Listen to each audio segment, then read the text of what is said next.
왜 이렇게 가렵지? 하루 종일 계속되네. 괜찮은 건가? 이제는 화끈거리기까지 하네. 72시간 안에 병원 가야 한다는데 큰일 났다. 치료를 닥쳐서 이렇게까지 될 줄은 몰랐어. 다시는 원래대로 돌아갈 수 없다니. 당신은 TV를 보고 있을 때도 옷만 갈아입었을 뿐인데도 등이 너무 간지러워서 계속 손이 가게 된 적이 있나요? 밤에 자다가 이유도 모를 간지러움 때문에 갑자기 깨서 등글개를 찾으러 일어난 적은요? 혹은 요즘 들어 물을 평소보다 많이 마시고 계속 목이 마르고 화장실을 자주 가지만 날씨가 건조해서 그렇겠지 하고 그냥 넘긴 적은 없나요?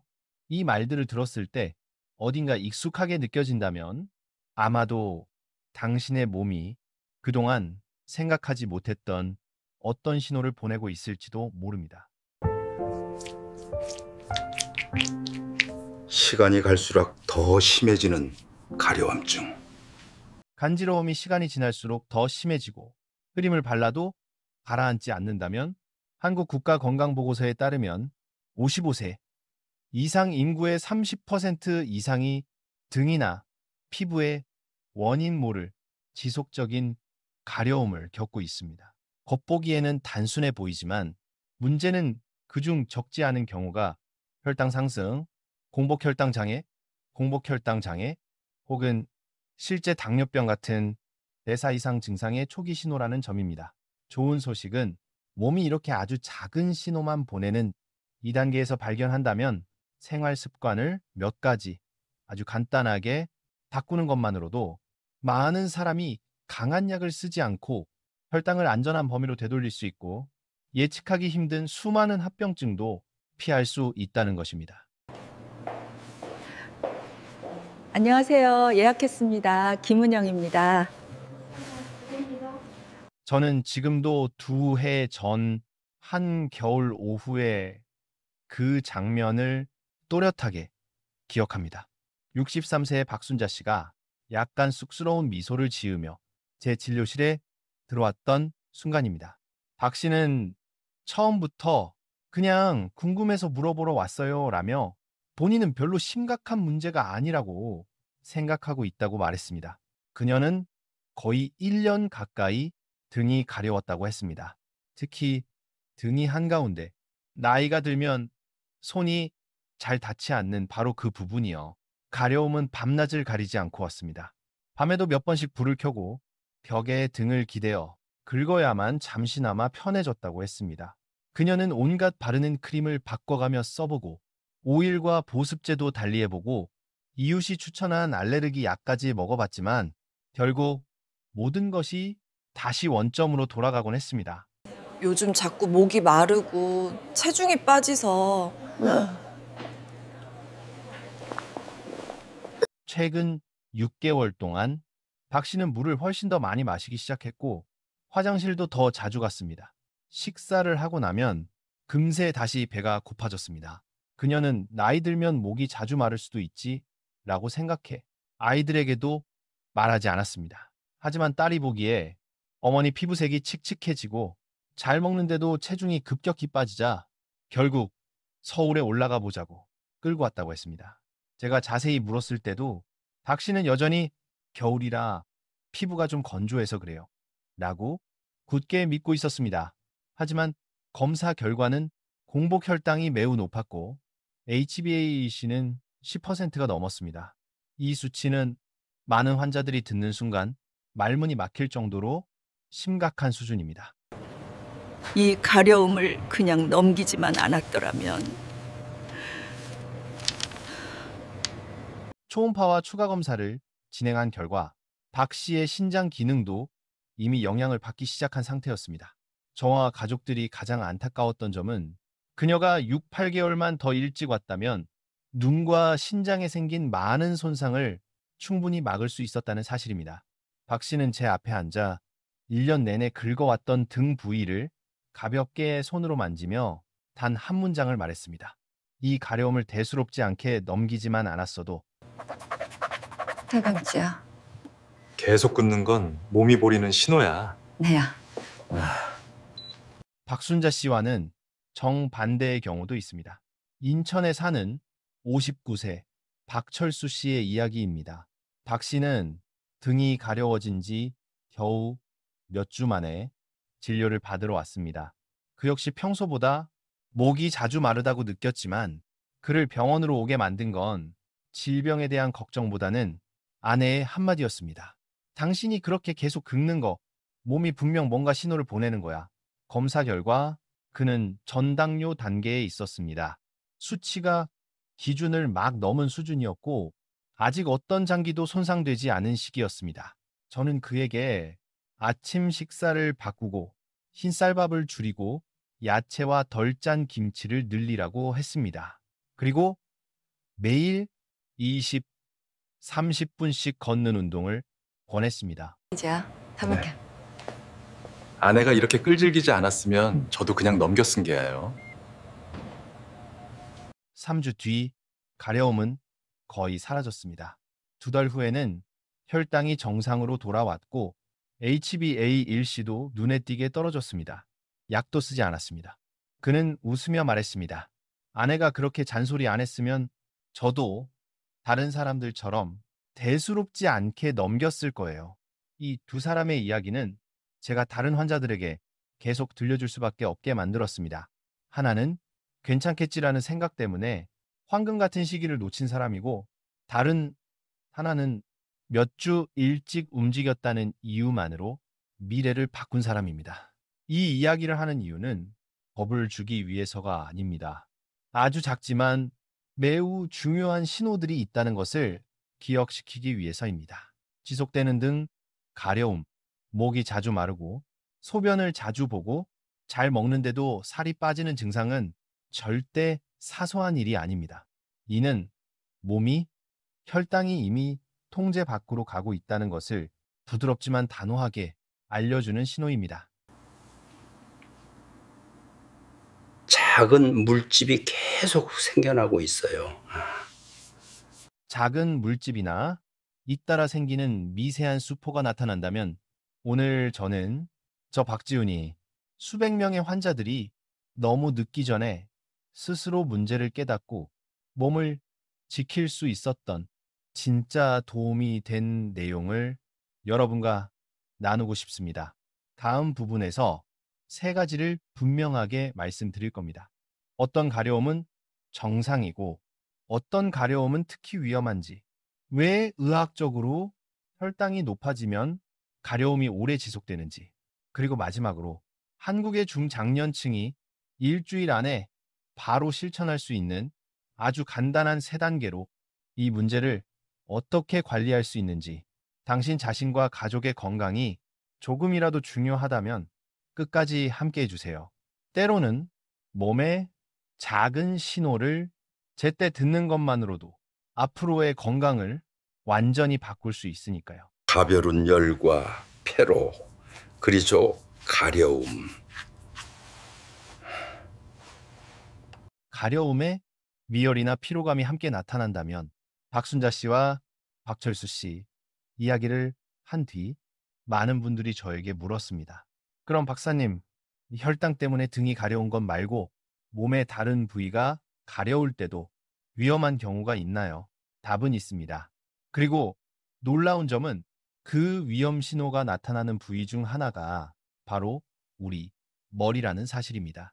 대부분 사람들은 단순히 비듬, 건조한 두피 또는 샴푸가 맞지 않아서라고 가볍게 생각하지만 그게 전부가 아닐 수 있습니다.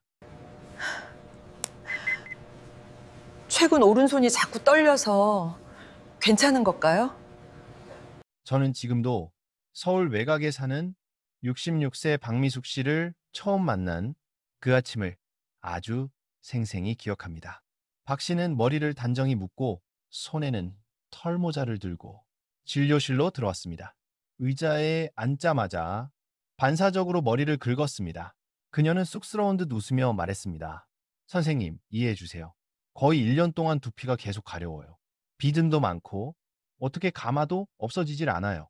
박 씨는 민감성 두피용부터 항곰팡이 성분이 들어간 것까지 적어도 10가지는 되는 샴푸를 바꿔가며 써봤다고 했습니다. 하지만 가려움은 잠깐 줄어드는 듯 하다가 금세 다시 원래대로 돌아왔다고 했습니다. 거름이 작아지고 멈칫할 때가 있나요? 허래지고 멈칫할 때가 있나요? 그 정도로만 끝났다면 아마 박 씨는 피부과만 다녀왔을 겁니다. 하지만 그녀가 큰 병원을 찾게 된 이유는 몇 달 전부터 오른손이 가끔씩 숟가락을 들 때나 단추를 잠글 때 가볍게 떨리기 시작했기 때문입니다.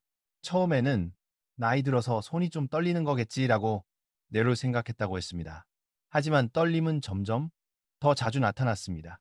시장까지 걸어갈 때면 걸음이 예전보다 느려지고 가끔은 길 한가운데서 발이 멈춰서는 것처럼 다리가 말을 안 듣는 순간도 있었다고 했습니다. 딸이 보기에 어머니의 걸음걸이가 예전보다 덜 부드럽고 굳어 보여 신경과 검사를 권했다고 했습니다. 두피, 가려움이 오래가는 고령 환자에게는 저는 몇 가지 아주 구체적인 질문을 합니다. 가만히 있을 때 손이 떨리나요? 글씨가 전보다 작아지지 않았나요? 얼굴 표정이 예전보다 줄었다고 느끼지 않나요? 걸을 때 보폭이 작아지고 속도가 느려진 느낌이 있나요? 제가 마지막 질문을 했을 때 박미숙 씨는 몇 초간 말이 없더니 고개를 끄덕였습니다. 최근 들어 왼발이 잘 따라오지 않아 걸음이 자꾸 끊기는 순간이 있었다고 했습니다. 저는 뇌 MRI와 추가적인 운동 기능 검사를 의뢰했습니다. 결과는 박 씨의 다리에 힘이 빠질 정도로 충격적이었습니다. 그녀는 파킨슨병의 아주 초기 단계에 있었던 것입니다. 박 씨를 가장 놀라게 한 것은 진단 자체가 아니라 제가 다음 말을 들려드렸을 때였습니다. 두피 염증, 피지 분비 증가, 두꺼운 비듬, 오래가는 가려움 같은 증상은 일부 파킨슨병 환자에게서 손떨림이 본격적으로 나타나기 매우 오래 전부터 먼저 보일 수 있습니다. 1년 전에 머리카락 샴푸만 바꾸지 말고 신경과 검사를 받았다면 더 빨리 알 수 있었을까요? 박 씨는 한숨을 쉬며 잠시 생각에 잠겼습니다. 그리고 말했습니다. 1년 전에 샴푸를 바꿀 게 아니라 신경과 검사를 받았더라면 더 일찍 알 수 있었을까요? 저는 대답하지 않았습니다. 때로는 침묵이 환자의 감정을 가장 존중하는 방식이기 때문입니다. 물론 두피가 가렵다고 해서 모두 파킨슨병이라는 뜻은 아닙니다. 하지만 몇 달 이상 가려움이 지속되고 가벼운 손떨림, 움직임이 느려짐, 근육이 뻣뻣함, 표정이 줄어듦, 글씨가 점점 작아지는 증상까지 함께 있다면 그건 절대로 무시해서는 안 되는 신호의 조합입니다. 파킨슨병을 일찍 발견한다고 완치되는 것은 아니지만 좋은 삶의 질을 수년 동안 유지하게 해주며 환자가 너무 빨리 스스로를 돌보기 어려운 단계로 악화되는 것을 막아줍니다. 박미숙 씨의 이야기는 제가 오래 지속되는 두피 가려움 환자를 대하는 방식을 바꿨습니다. 저는 이제 그 문제를 단순한 피부 질환으로만 보지 않습니다. 항상 더 깊이 묻습니다. 움직임은 어떤지, 쉬고 있을 때 손이 떨리는지, 걸음걸이가 바뀌었는지, 몸이 예전만큼 유연한지. 왜냐하면 1년의 지연은 단순히 병을 악화시키는 것이 아니라 초기에 개입할 수 있는 가장 소중한 시간을 잃어버리는 것이기 때문입니다. 가려운 부위가 점점 변색되고 있어요, 이게. 가려운 부위의 색이 검게 변하거나 짙어지거나 보랏빛으로 살짝 변한다면 가려움은 파킨슨병이나 당뇨처럼 만성질환만 알려주는 것이 아닙니다. 제가 특히 걱정하는 또 다른 부위가 있습니다. 대부분의 환자들이 부끄러워서 말을 잘 못하는 곳, 바로 사타구니와 허벅지 접히는 부위의 가려움입니다.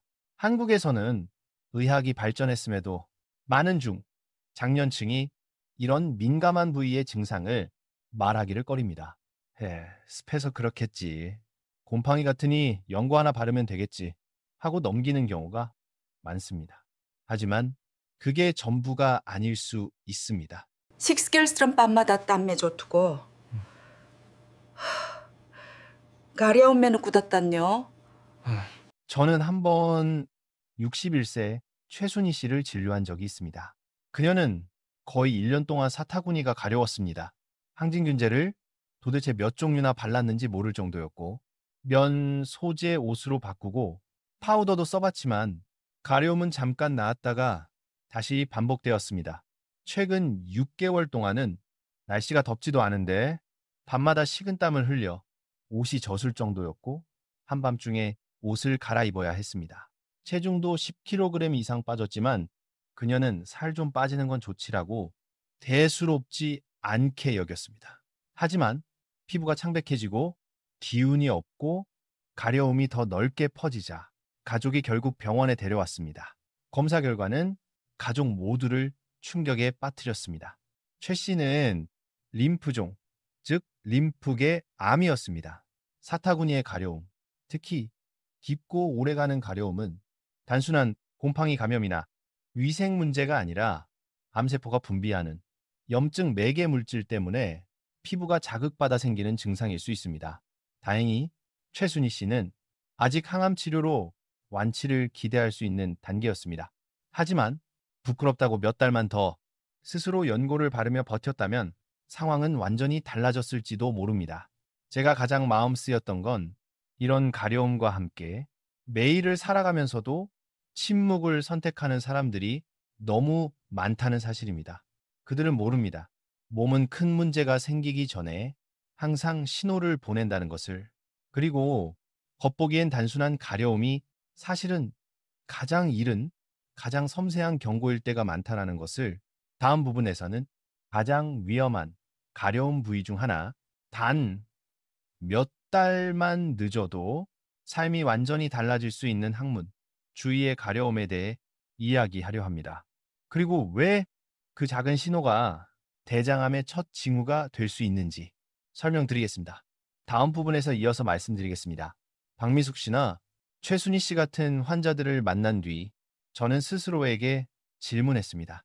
아직도 얼마나 많은 사람들이 그저 부위가 민감해서 말하기 부끄럽다는 이유만으로 오래가는 가려움을 대수롭지 않게 넘기고 있을까? 그리고 그 답은 제가 가장 두려워하던 것이었습니다. 바로 항문 주위의 가려움. 가장 심각한 병을 경고할 수 있는 부위이지만 사람들이 가장 말하기 부끄러워하는 곳입니다. 저는 지금도 부산에 사는 67세 김만수 씨를 기억합니다. 그는 전형적인 한국의 중장년 남성 같았습니다.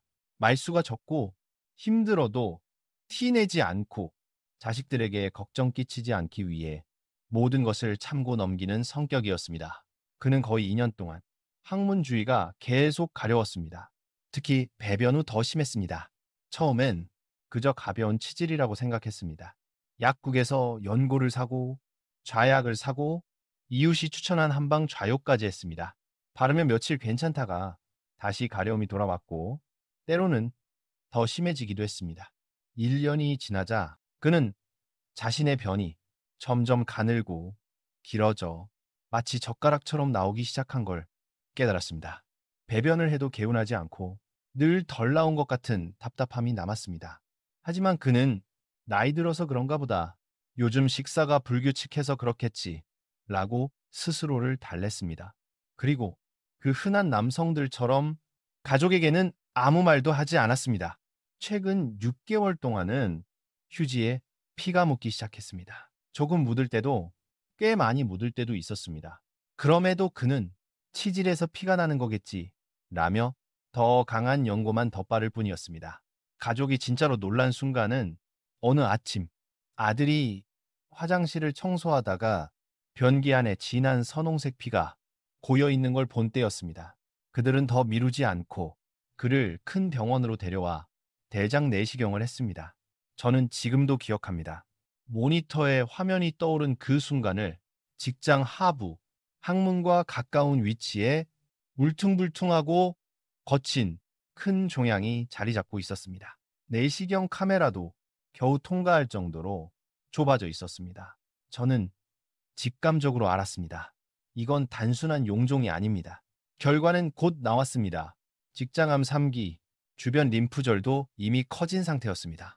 김만수 씨를 가장 무너뜨린 것은 항암 치료 소식이 아니라 외과에서 직장을 절제하고 복부에 인공항문 장루를 만들어야 한다는가 결정이었습니다. 한국의 어르신들에게 일상생활의 자율성 상실은 말로 표현할 수 없을 만큼 받아들이기 어려운 일입니다.